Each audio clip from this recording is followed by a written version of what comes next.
레위기 24장입니다.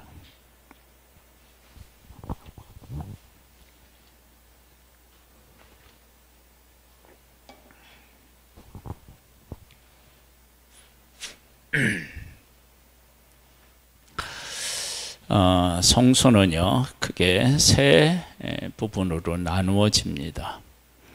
성소의 뜰이 있고요, 그리고 성소가 있고 지성소가 있습니다. 성소에는 번제단이 있고요,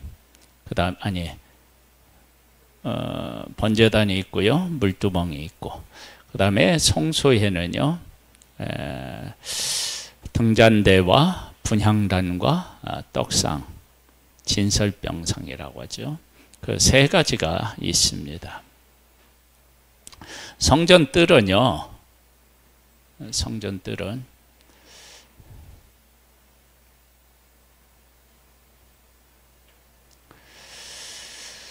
하나님의 백성이 제사 드리는 곳이고요, 성소는 제사장만 들어갈 수 있고요, 지성소는 1년에 딱 한 번 대제사장이 들어갈 수 있어요. 여기에 이제 등잔불하고 진설할 떡, 진설병 이제 나오는데요, 이곳은 백성이 들어갈 수 없고 제사장만 들어가요. 그리고 들어가서 뭐 특별하게 하는 일이 뭐 특별한 것이 아니고, 아침 저녁으로 향을 피우고요, 일주일에 한 번은 뭐예요? 떡을 갈아줘요. 떡은 12개가 있는데 6개씩 해서 12지파를 상징합니다. 그리고 나서 또 뭐가 있죠? 촛대가 있어요. 이 세 가지가 있는데, 이 세 가지는 하나님의 백성들이 가서 볼 수 없는 곳이에요. 제사장만 가서 떡을 이제 갈고 바꾸고요. 그 다음에 레위기 24장이에요.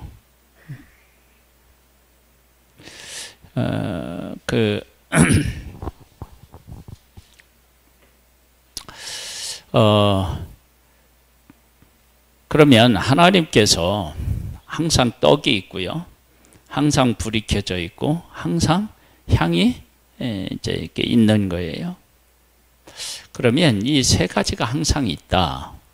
그러면 이 세 가지는 하나님의 백성들보다는 누구 쪽으로 이게 지금 기울어지는 거예요? 하나님 쪽으로 기울어진다고요. 하나님께서 이제 예수님이 이 땅에 오셨을 때 생명의 떡이시고요, 그 다음에 또 뭐예요? 우리들의 이제 빛이에요. 생명의 빛이 되시고요. 그 다음에 이제 향, 그건 이제 우리를 대신해서 그분이 또 기도하시고요. 그렇다면 성소에 있는 이 세 가지는 하나님께서 하나님의 백성들을 향한 어쩌면 은혜이고 어쩌면 사랑 고백이라고도 할 수 있어요. 그걸 한번 이제 보겠습니다. 여호와께서 모세에게 말씀하여 이르시되, 이스라엘 자손에게 명령하여 불을 켜기 위하여 감람을 찌어낸 순결한 기름을 4개로 가져오게 하여 계속해서 등잔불을 켜둘지며, 꺼지면 안 돼요. 항상 켜져 있어야 돼요. 아론의 해마가 증거케 회장 밖에서 저녁부터 아침까지 여호와 앞에 항상 등불을 정리할지니 이는 너희 대대로 지킬 영원한 규례라. 하나님의 백성을 대표하는 제사장, 그리고 하나님을 또 대표해서 인간을 만나는 제사장, 이 제사장이 뭐를 하느냐? 그러면 등잔불을 켜는 거예요. 그러면 이 등잔불은 항상 비치고 있는 거예요. 빛을 비치는 거예요. 그러면 이렇게 하라고 하신 하나님께서 하나님의 백성들을 어떻게 하시겠다는 거예요? 항상 비춰주시겠다는 거예요. 그러니까 구름 기둥과 불 기둥이 항상 그들과 함께하는 것처럼. 그 다음에 떡, 생명의 떡인데 이 떡을 항상 하나님 앞에 드려져 있어야 돼. 그러면 그것은 제사장이 드리지만, 그러나 그것은 곧 뭐냐면 하나님께서 하나님의 백성의 생명을 하나님께서 책임지시겠다, 그런 거예요. 계속 볼까요? 너는 고운 가루를 가져다가 떡 10개를 굽되 12개를 굽되 각 덩이의 10분의 2 에바로 하여 여호와 앞 순결한 상 위에 두 줄로 한 줄에 6씩 진설하고, 너는 또 정결한 유향을 각 줄 위에 두어 기념물로 여호와께 화제를 삼을 것이며, 안식일마다 이 떡을 여호와 앞에 항상 진설할지니 이는 이스라엘 자손을 위한 것이요 영원한 언약이니라. 이스라엘 백성을 위한 것이다 그러는데, 그 떡은 하나님의 백성들이 먹을 수 없고 누구만요? 제사장만 먹을 수 있어요. 그러니까 이 떡은 어쩌면 하나님의 백성들은 뭐 볼 수도 없고 먹을 수도 없는 상태인 거예요. 그런데 그 떡을 항상 하나님 앞에 두라 그러는 것은 하나님이 항상 그 백성들의 생명을 붙잡고 계시다. 무엇을 주시는 것처럼요? 만나를 주시는 것처럼요. 자, 이 떡은 아론과 그의 자손에게 돌리고 그들은 그것을 거룩한 곳에서 먹을지니 이는 여호와의 화제 중에 그들에게 돌리는 것으로서 지극히 거룩함이니라. 이는 영원한 규례니라. 그래서 하나님께서 하나님의 백성을 어떻게 생각하고 계시는지를 알 수 있어요. 그런 하나님을 10절에 보면 이스라엘 중에 그의 어머니가 이스라엘 여인이요 그의 아버지는 애굽 사람인 어떤 사람이 나가서 한 이스라엘 사람과 진영 중에서 싸우다가 그 이스라엘 여인의 아들이 여호와의 이름을 모독하며 저주함으로 무리가 끌고 모세에게로 가니라. 그의 어머니 이름은 슬로빗이요 단지파 디브리의 딸이었더라.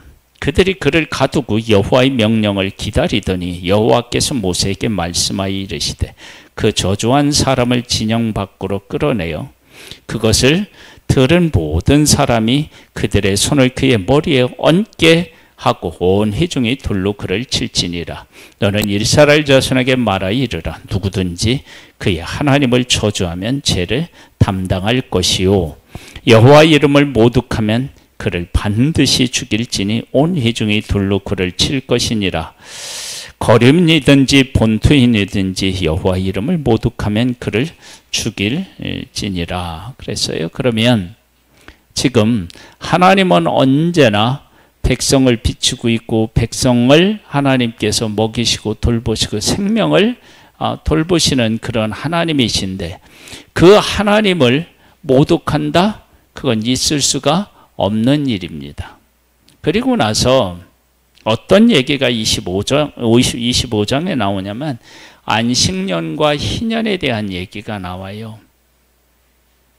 안식년은 그리고 희년은 6일 동안 하나님이 세상을 창조하신 것에 근거하고 제7일 날 안식하신 것에 근거하여서 나온 거예요. 하나님이 세상의 모든 것들을 하나님이 만드셨어요. 하나도 빠짐이 없어요. 그리고 하나님의 만드신 것 중에서 다시 손볼 것이 하나도 없어요. 그래서 하나님이 보시기에 항상 좋았다라고 그러고 맨 마지막에는 심히 좋았다라고 그렇게 말씀하셨어요. 그렇게 하나님이 세상을 6일 동안 창조하신 그 하나님께서 6년 동안 일하고 제7년에는 쉬라는 거예요. 그러면 하나님께서 6년 동안 하나님의 백성들이 살아갈 때 6일 동안 모든 것을 만드신 하나님께서 그것을 근거로 해서 6년 동안 일하고 제 7년에 쉬라고 하셨다면 6년 동안 하나님이 뭘 하시겠다는 의미예요? 창조 6일 동안 창조하신 그 하나님께서, 모든 것을 만드신 하나님께서 하나님의 백성들이 하나님의 말씀을 따라 살아가면 그 살아가는 모든 순간을 하나님이 어떻게 하신다는 거예요? 온전히 그들을 주관하시겠다, 주관하신다. 그런 것을 우리가 알 수 있어요. 그래서 그렇게 하나님이 그들과 함께 하시는 것을 깨달아 안 사람은 무엇을 할까요?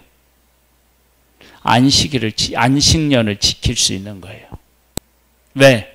하나님이 자기들을 책임지실 것을 아니까.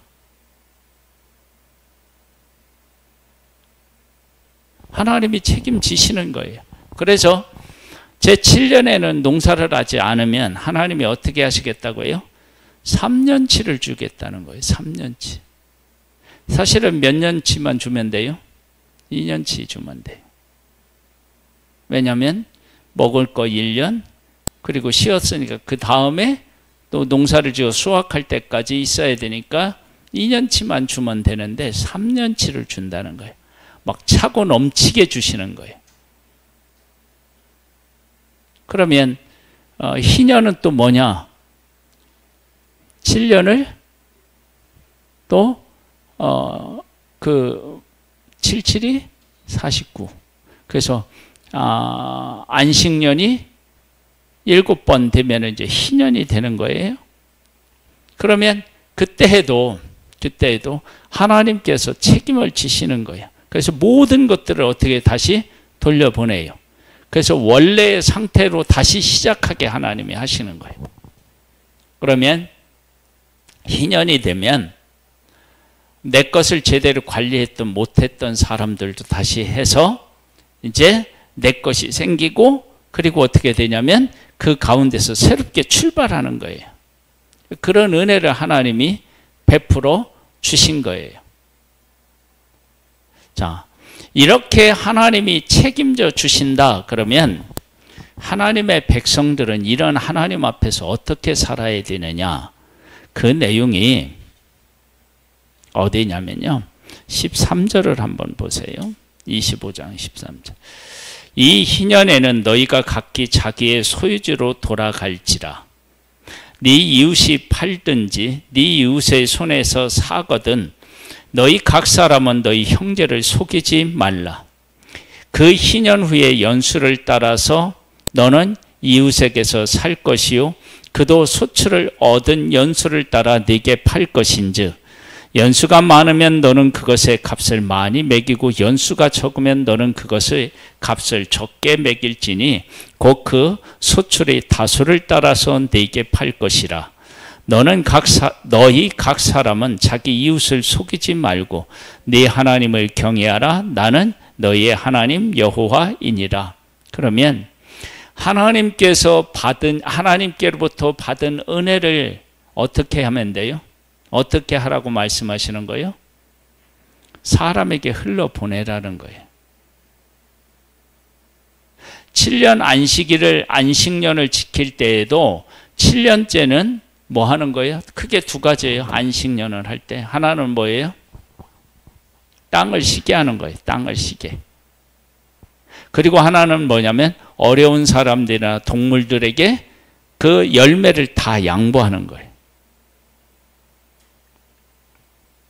두 가지예요. 그러면 땅을 쉬게 한다라고 할 때 하나님의 백성들이 아무 일도 안 하고 그냥 놔두면 어떻게 해요? 땅이 쉬는 거야.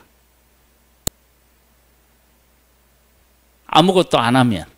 그러면 6년 동안 하나님의 백성들은 땅을 어떻게 했다는 얘기예요? 안식하게 했다 그러면은 땅에 있는 진액을 다 어떻게 한 거예요? 네. 우리 예전에 그 주말농장 했을 때 한번 그 고구마를 심어가지고 막 엄청 큰 고구마를 기억하시나요?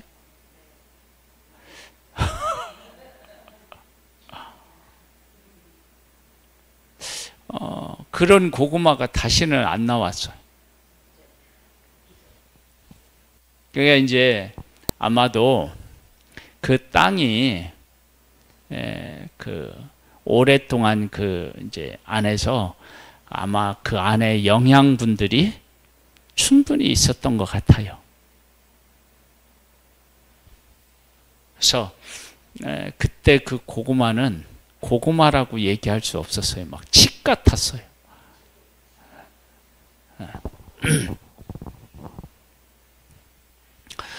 하나님의 백성들이 6년 동안 이렇게 하면서 욕심 아닌 욕심을 부려쓴 것을 알 수 있습니다. 내버려 두면 안식한 거래요. 그리고 제 7년에는 사람들이 다 마음대로 먹을 수 있게 산에 짐승들이 와서 먹고 어려운 사람들이 다 먹을 수 있도록 하라는 거예요. 그 얘기는 자기 것을 어떻게 했다는 얘기예요? 지켰다는 거예요. 내 것을 지킨다는 얘기는 내 것을 지켜야 되는 게 맞긴 맞아요. 그런데 지키면서 무엇을 그들이 좀 잃었을 수 있느냐 그러면 이웃을 돌보는 일. 그래서 제 7년에 그냥 놔둬서 맺은 열매를 따먹으면 저기가 뭐 고아나 가부나 나그네들이 먹고 짐승들이 먹을 수 있도록 하라는 거예요. 그 사람들이 따먹을 때 혹시 나무를 상하게 하면 어떻게 되나?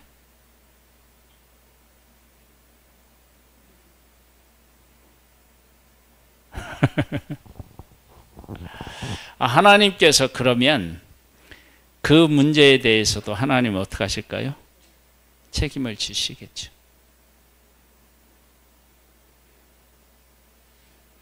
그래서 이런 일들을 통해서 하나님의 백성들은 하나님 중심의 삶과 그리고 또 누구를? 이웃을 사랑하는 삶을 그것을 배우게 하시는 거예요. 그래서 이것은 곧 율법이 요약하면 하나님 사랑하고 이웃 사랑하는 거잖아요. 그런 것들을 배우고 그 가운데 살아가도록 하시는 거예요.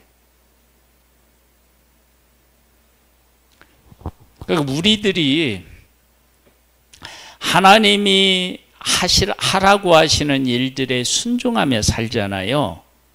그러면 하나님께서 왜 그 일을 하게 하셨는지를 그 의미를 배워가요. 그게 아주 중요합니다. 그러니까 하나님의 백성들이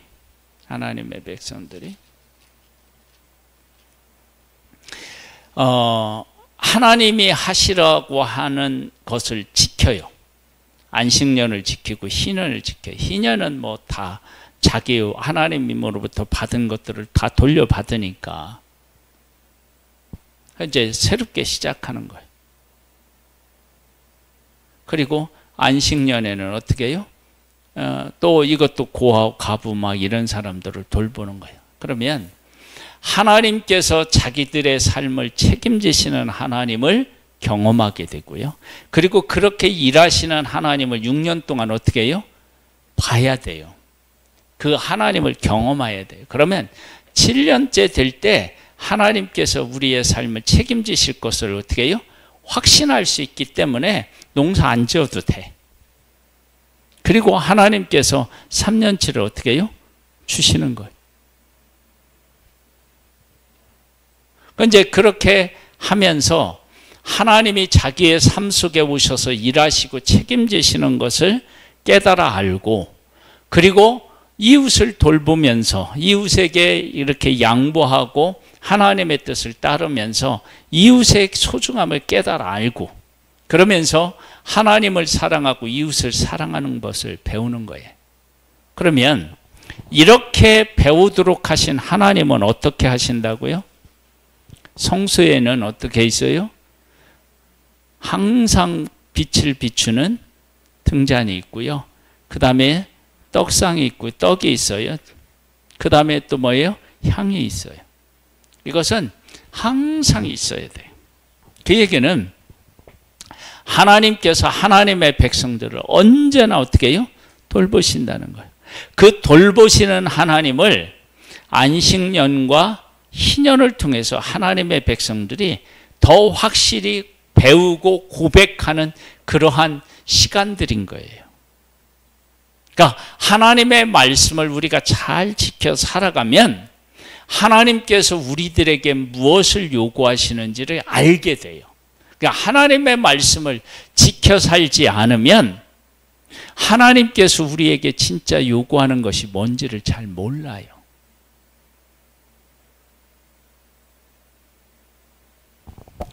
제가 이렇게 짧은 그 영상이 이렇게 올라오는데 그 영상 중에 요즘 제가 감동 깊게 이렇게 보는 영상이요. 손흥민 아버지가 한 이야기들.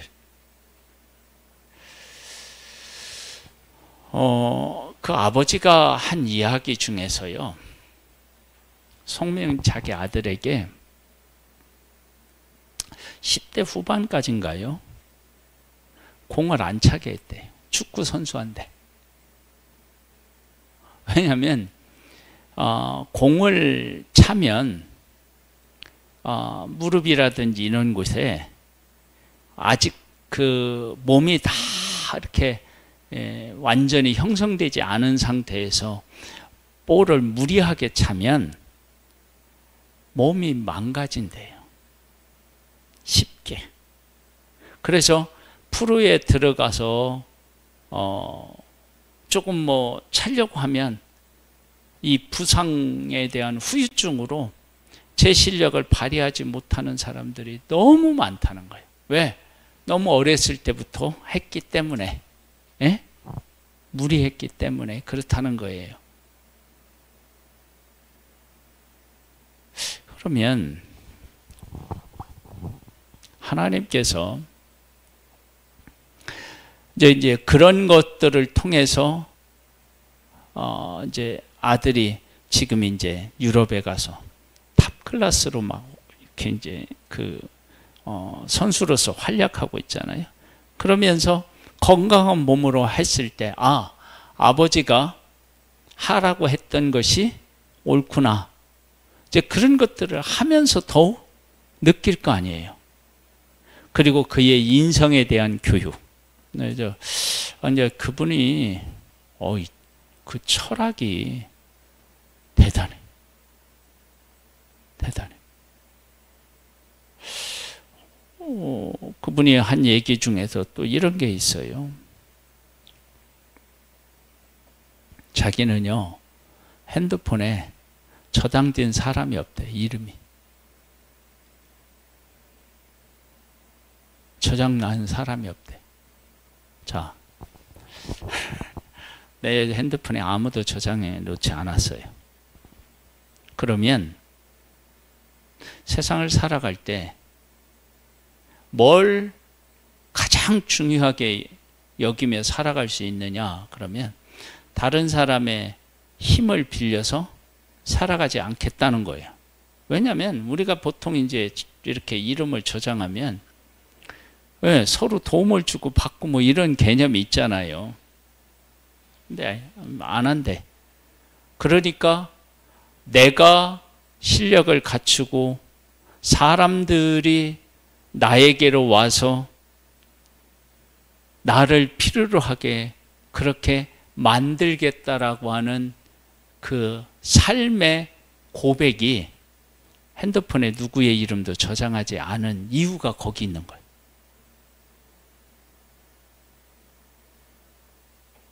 그렇게 살아가는 거야. 그러면 내가 실력을 갖췄다. 그러면 다른 사람이 찾아오고 다른 사람이 나한테 전화를 걸고 하겠죠. 그러니까 내가 그것은 다른 사람을 싫어하겠다는 게 아니라 그만큼 나 자신을 어떻게 해요? 잘 가꾸고 만들어 가겠다라고 하는 고백인 거예요.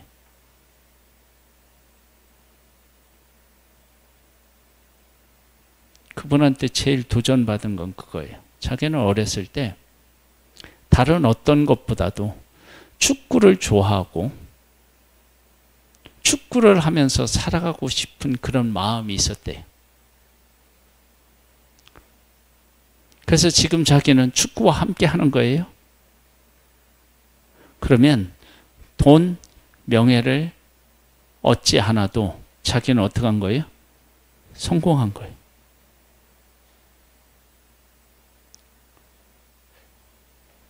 우리가 하나님의 말씀을 지켜 살아가잖아요. 그러면 하나님께서 우리에게 정말로 하고 싶은 일이 무엇인지를 깨달아 알아요. 그 대표적인 게 뭐냐 그러면 만나예요. 만나는 육신의 양식이잖아요. 매일같이 하나님이 주시는 양식이에요. 그런데 그 양식이 그냥 하나님의 백성들에게 주어지지 않아요. 어떻게 해야 되느냐? 이 만나에 대한 하나님이 정하신 법칙이 있어요. 하나님이 하신 말씀이 있다고요. 해가 뜨겁게 뜨기 전에 어떻게 해야 돼요? 가서 거두어야 돼요. 해가 뜨면 어떻게 돼요? 없어져요. 그러니까 그때 가서 거두어야 돼요. 하나님이 말씀하실 때 가서 거두어야 돼요. 하나님이 주시지만 말씀하신 대로 순종하지 않으면 양식이 없어요. 그래서 가서 거둬야 돼. 그것으로 여러 가지를 해서 먹을 수 있어요. 그런데 그 다음 날까지 남겨두면 어떻게 돼요? 벌레가 생기고 썩고 냄새가 나요. 광야에는요, 광야는 건조하기 때문에 썩어서 냄새나고 이런 것들이 우리가 생각하는 거하고 달라요.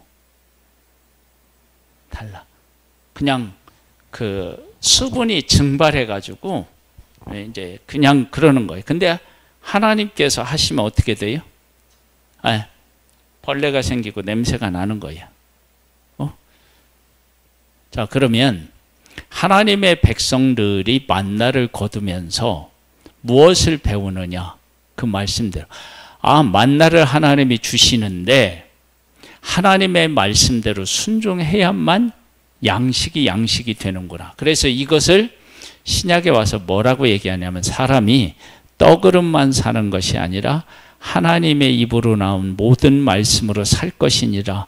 그것이 어디에 근거를 두고 한 말이냐면 만나를 주시는 것을 근거로 하는 거예요.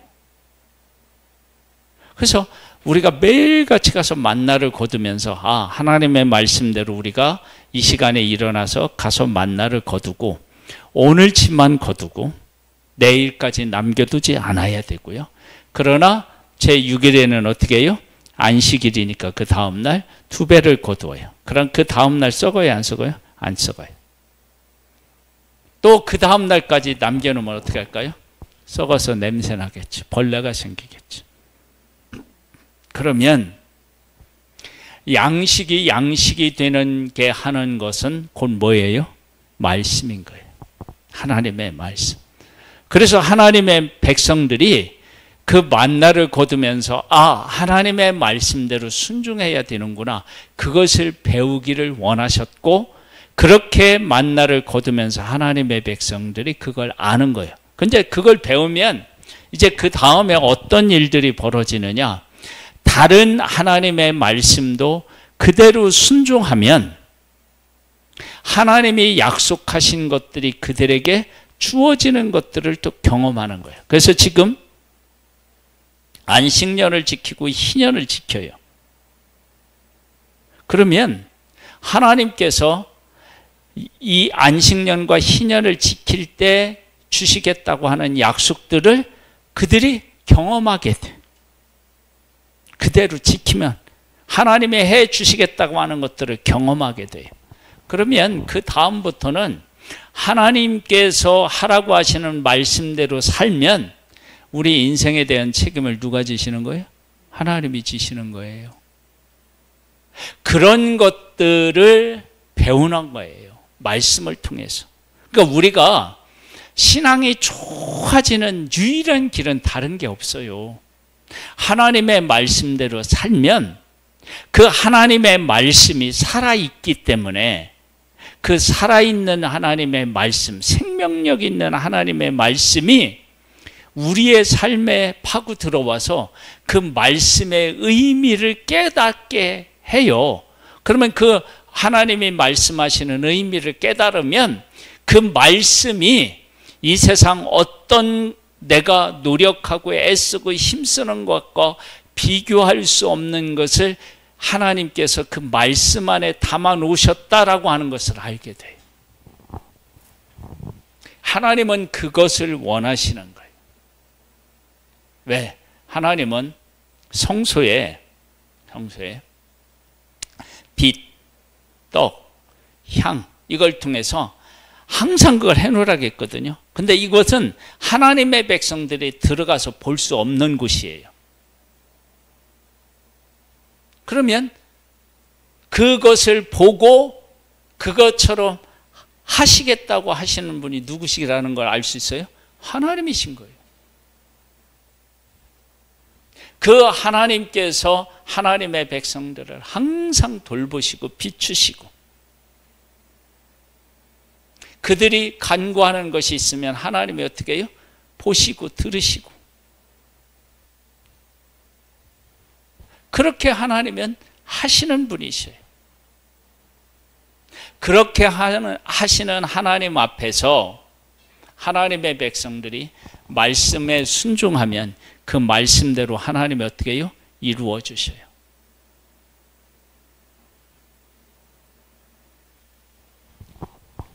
제가 늘 강조하지만요, 말씀을 드리지만 하나님의 말씀대로 순종하지 않고 내가 하나님이 하라고 하시는 그 명령들의 의미를 깨달아 알 수는 없어요. 진짜 그건 안 돼요. 해야만 알아요. 헌금도 하나님이 하라는 대로 드려보면 알고요. 하나님께서 이렇게 하라고 말씀하신 것을 그렇게 해보면 그 안에 무엇이 들어있고 어떤 의미로 그것을 우리에게 말씀하셨는지를 알게 돼요. 여러분, 내 생각과 내 방식으로 하나님을 이해하겠다라고 생각하는 것은요, 정말로 어리석은 거예요. 왜냐? 하나님은요, 무한하신 분이시고 영원하신 분이에요. 우리는 어떻게 돼요? 유한하고요, 무능한 존재예요. 그런 우리가 어떻게 하나님을 알 수 있겠어요? 못 알아요. 알 수가 없어요. 그런데 하나님의 말씀을 따라 살아보면 그 의미를 어떻게 해요? 알 수 있어요. 순종하면. 아브라함이 이삭을 번제로 드리라고 했을 때, 그 명령에 순종했을 때 하나님이 이삭을 드리라고 하신 의미를 어떻게 했을까요? 알게 되는 거예요. 알게 되는 거예요, 그걸. 그 의미를. 하나님의 백성들의 가데스 바네아에서 약속의 땅으로 12정탐꾼을 보냈어요. 못 들어가겠다는 거야. 에? 그들이 보기에 우리는 뭐와 같아요? 메뚜기 같다는 거야. 자, 그렇게 못 들어가겠다고 하는 사람들은 약속의 땅에 들어갔을 때 아이성 빼놓고 전쟁에서 승리케 하시는 하나님을 경험할 수 있었나요? 없었나요? 경험을 못하는 거야. 그런데 하나님의 말씀대로 순종하여서 약속하신 것을 믿고 요단강을 건너고 하나님의 말씀대로 순종했더니 여리고성이 무너지고, 그리고 그들이 연합군을 형성해서 하나님의 백성을 치려 한다 하도 하나님의 백성들이 그들과 싸워서 다 이기는 거야. 하나님의 말씀을 믿지 않고 원망하고 불평하던 사람들은, 안 된다고 하는 사람들은 어떻게 해요? 광야에서 다 죽었어요. 그 하나님이 하시겠다고 하시는 것을 경험하지를 못했다고요. 우리가 왜 하나님의 살아계심, 하나님의 일하심에 대해서 회의를 갖기도 하고 약한 그런 어떤 믿음 가운데 거하느냐? 단 한 가지예요. 뭐해서 그래요? 말씀대로 안 살아서 그래요. 말씀대로 살면 말씀 안에서 하나님이 이루시겠다고 하신 약속들이 이루어지는 것을 경험하게 되는 거예요. 그래서 안식년을 지키라고 하실 때 6년 동안 하나님이 그들 가운데 베풀어 주시는, 그리고 그들 가운데 함께해서 복을 주시는 그 하나님을 경험한 사람들은 안식년을 지키는 것이 어떻게 해요? 쉬워요. 왜? 하나님이 책임져 주시는 것을 6년 동안 경험했으니까. 그런데 하나님의 말씀대로 제대로 살지 않고 하나님을 살아계심을 경험하지 못한 사람에게 안식년은 어떻게 할까요? 이 걱정, 근심뿐이야. 하나님께서 하나님의 백성들, 남자는 1년에 3번 하나님 앞에 나와서 어떻게 해야 돼요? 예, 하나님 앞에 나와서 보여야 돼, 자기 얼굴을. 남자들이 다 예루살렘에 가면 어떻게 돼요? 여자만 있잖아요. 그렇죠? 그 일에 대해서 하나님 뭐라고 하셨어요? 적군이 침범하지 못하도록 하나님이 지켜주시겠다고 약속하셨다. 그러면 그때 정말로 하나님 앞에 나와서 얼굴을 보여준 그런 일을 했다 그러면 지켜주는 것을 어떻게 해요? 경험하는 거예요. 여러분, 하나님께서 약속의 땅을 주시겠다고 하는데 2지파 반이 요단 동편을 선택해요. 요단을 건너가서 요단 서편에 있는 약속의 땅을 차지할 때 남자들이 어떻게 해요? 다 건너가요. 아니, 건너가면 약속 동편에 있는 2지파 반은 어떻게 해요? 그게 전쟁에 하루아침에 끝나는 게 아니에요.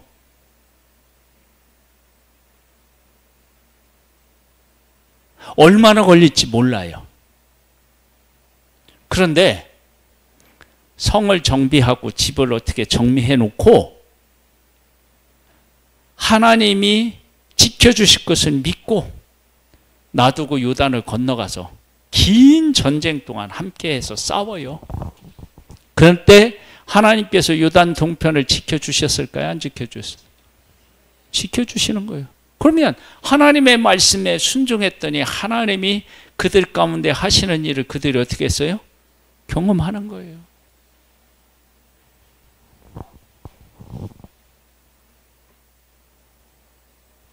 그것이 안식년과 희년 속에 들어있어요. 그러니까 6년 동안 하나님께서 그들과 함께 있어서 내려주시는 복을 경험해야 돼요. 그럼 하나님은 어떻게 함께 하셔요? 항상 불이 켜져 있고요. 항상 향이 켜져 있고요. 항상 뭐가 있어요? 떡이 진열되어 있어요. 이것은 하나님께서 항상 그 백성들에게 해 주시겠다고 하는 약속이에요. 그 약속을 6년 동안 그들이 경험하는 거예요. 그러면 안식년이 되었을 때 안식년에 대한 걱정과 근심을 안 하고 하나님 앞에 맡기고 농사 안 짓고 다 따먹도록 내버려 두고 그리고 안식하는 거예요. 그러면 하나님께서 3년치를 주시고요. 그 다음에 농사했을 때 하나님은 그 백성들에게 어떻게 할까요? 더 귀한 것들로 채워주시겠죠. 그러지 않겠어요? 땅을 왜 회복시키시는 거예요? 그들에게 더 풍성한 걸 주시기 위함이잖아요. 그럼 그 말씀에 순종했을 때 새롭게 농사를 지었을 때 예전보다 더 풍성하게 주시는 하나님을 경험하는 거예요. 그래서 우리가 말씀에 순종하지 않고 하나님의 진정한 뜻을 발견하는 길은 없다. 그러니까 하나님의 원하시는 뜻을 발견하려면 하나님의 말씀에 순종해야 된다.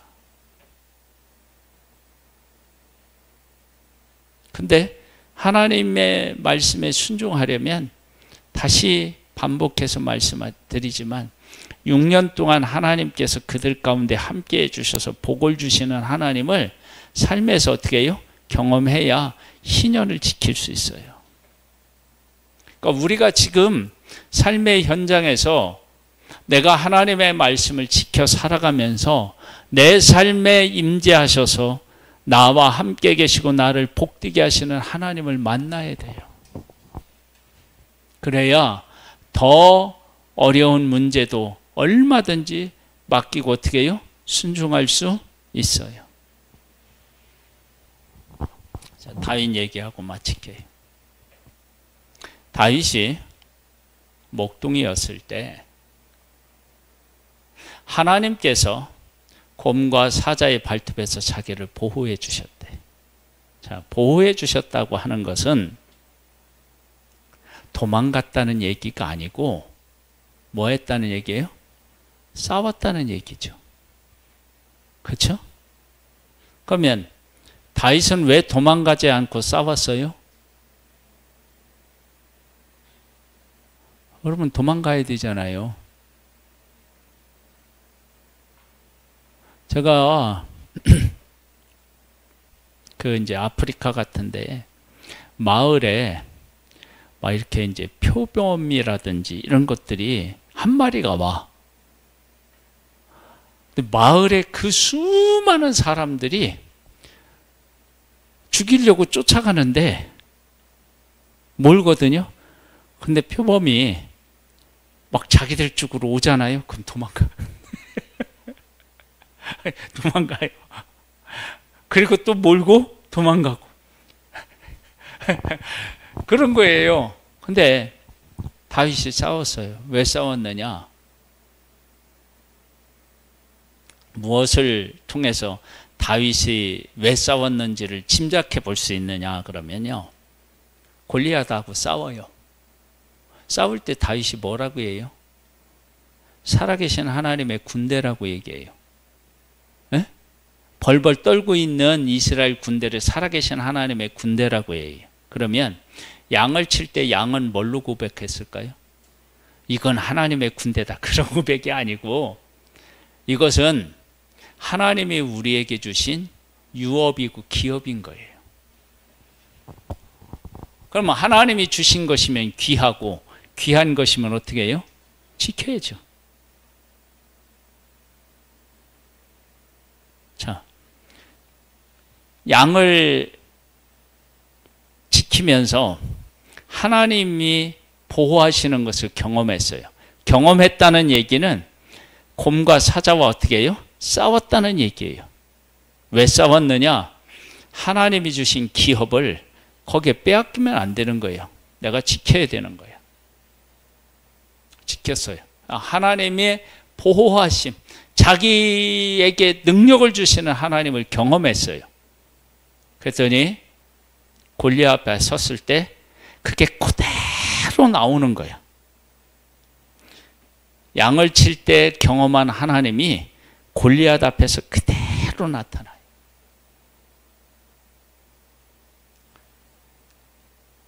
골리앗은 신장이 크고 강한 무기를 들고 서 있는 사람이 아니라 하나님의 군대를 모독한 사람으로 보이는 거예요. 다윗의 눈에는 하나님을 경험하고 하나님이 중요하게 여기는 것을 가지고 살아가는 사람은 그렇게 전혀 사람 믿음이 없는 사람과 전혀 다른 시각으로 보는 거예요. 그 믿음이 또 어디에서 또 그 진가를 드러내느냐 그러면 사울에게 쫓길 때. 다윗이 사울을 죽일 수 있는 기회가 있었고요. 다윗이 사울을 죽여도 백성들이 뭐라고 하지 않을 충분한 그 환경적인 것들이 다 충분했어요. 그런데 하나님이 기름 부은 사람을 내가 죽일 수 없대요. 자, 죽일 수 없다는 그 고백 속에 아주 놀라운 다윗의 고백이 하나 들어있어요. 하나님이 누구에게도 기름 부었어요? 다윗에게도 기름 부었잖아, 하나님이요. 하나님이 기름 부은 사울을 내가 죽일 수 없다는 얘기는 하나님이 나를 기름 부었으면 나를 어떻게 한다는 얘기예요? 보호하시겠다는 거예요.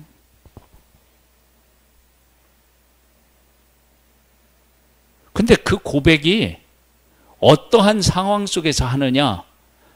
사울이 다윗을 죽이려고 뭐를 해요? 창을 던져요. 창을 얼마나 세게 댔는지 벽에 어떻게 해요? 박혀요. 그런데 하나님이 기름 부음 받은 왕이라고 하나님께서 사울 왕을 전쟁에 나가서 패하든지 뭐 어떻게 하든지 하나님이 하실 것을 그렇게 맡기고 자기는 도망 다니는 거예요. 하나님께서 다윗을 보호하셔서 이스라엘의 가장 위대한 왕으로 하나님이 쓰셨다고요. 우리가 지금 우리의 믿음을 키우다는데 믿음을 더욱 내가 강한 믿음으로 세워나가려면 지금 하나님의 말씀이 우리에게 주어졌을 때 그 말씀을 지키며 살아가는 거예요.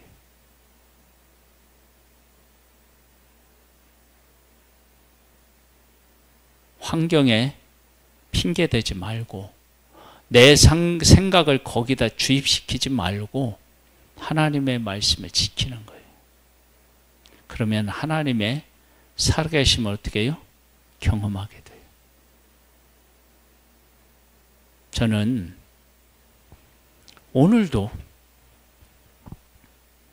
그런 하나님의 일하심을 제가 들었어요.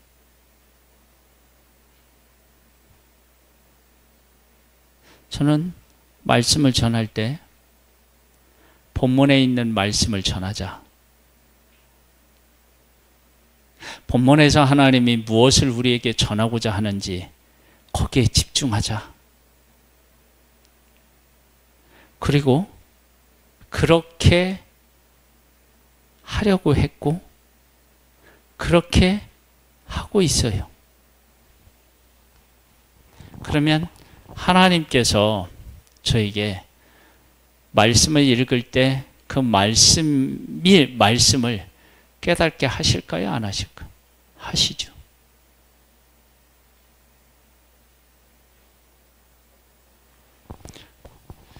우리의 삶이 그런 거예요. 그래서 희년과 안식년이 그래서 중요하고요. 그리고 성소 안에 세 가지, 불이 있고 떡이 있고 향이 있고 항상 있는 거예요. 항상 우리와 함께 하시는 그 하나님을 삶에서 경험하고 고백하는 것이 안식년이고 희년입니다. 우리 삶에서 일하시는 그 하나님을 만나고 그 하나님을 만나서 내 믿음에 더욱 성장해서 더 위대한 일에도 하나님을 고백하고 그래서 더 복 있는 나로 갖고 가는 우리 모두가 되기를 소망합니다. 자, 그래서 우리가 이 찬양을 드려야 돼요.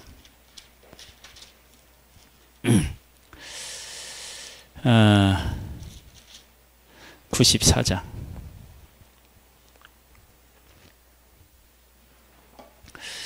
주의